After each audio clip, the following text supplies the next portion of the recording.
faire un vernis, il faut 3 ingrédients: un excipient, un colorant, une résine. Premier excipient, l'alcool. Alcool ou éthanol. Deuxième excipient, l'essence. Troisième excipient, l'huile. L'huile de lavande, l'huile de lin, l'huile de ricin, l'huile de romarin.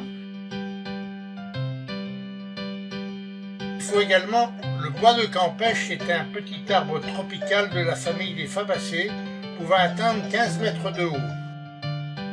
Le cinabre est une espèce minérale composée de sulfure de mercure. L'écarlate est un produit par les kermès, qui est un genre d'insectes hémiptères de la famille des cochenilles. La garance est une plante de la famille des rubiacées, dont les racines donnent une couleur rouge vif.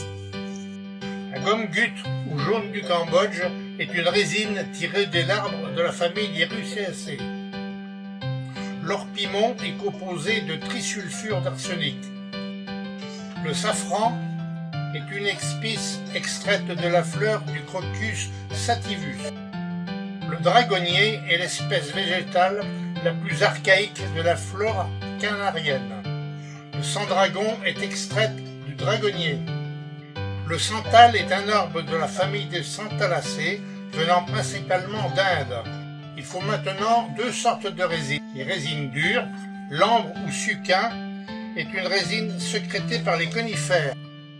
Le copal est une résine semi-fossile qui vient d'Afrique ou d'Inde. La gomme lac est une laque issue de la sécrétion d'une cochenille asiatique, Thierria yaca.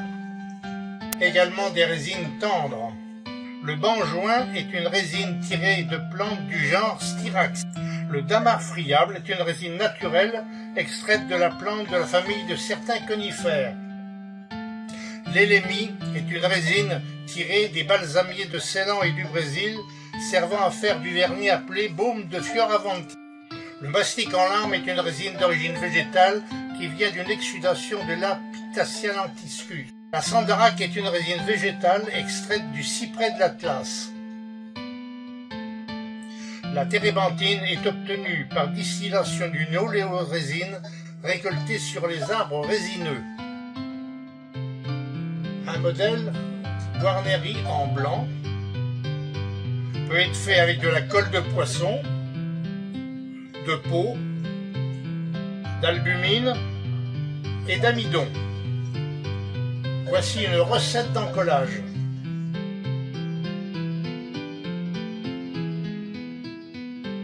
Violon en cours de vernissage en plein air et au soleil. Un fond verni. Enfin un violon verni terminé, prêt à jouer.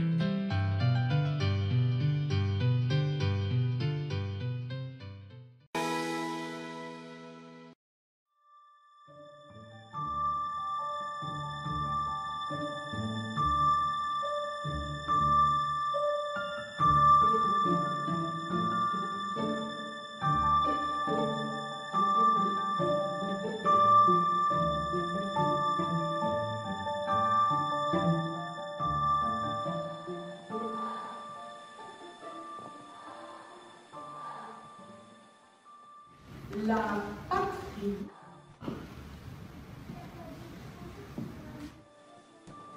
est la mère des Français.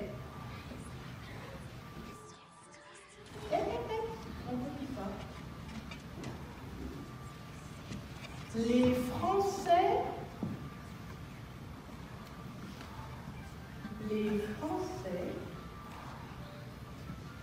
lui doivent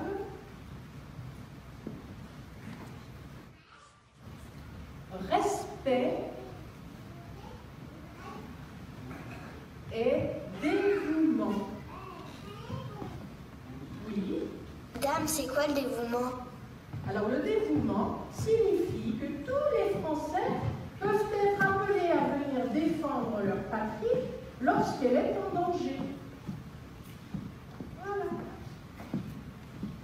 Et bonjour François. Tu es encore en retard? Qu'est-ce que tu as fait? Tu as encore traîné en route? Ou tu as étudié le jeu des écureuils? Tcha-tombe, tu t'as pas dans ton beau du nid. Mais qu'est-ce que c'est que cette façon de s'exprimer? Mais alors, je vous ai déjà dit 100 fois, au moins, que l'école vous apportait les bienfaits de votre mère patrie. Votre patrie, c'est la France. Et votre langue, c'est le français. Et oui, il faut oublier le jargon de vos ancêtres qui n'ont pas eu cette chance de recevoir l'instruction que la République vous apporte. François, va donc au coin et tu me copieras 20 fois.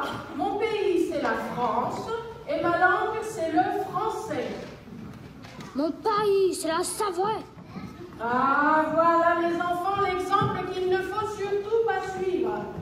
Si dans vos familles, on parle le patois, ici, à l'école, vous devez apprendre à vous exprimer en français. Voilà. Par exemple, toi, à la maison, on t'appelle la fraise. Eh bien, moi, ici à l'école, je t'appelle Françoise. Et toi, ton père, il t'appelle la Maillon.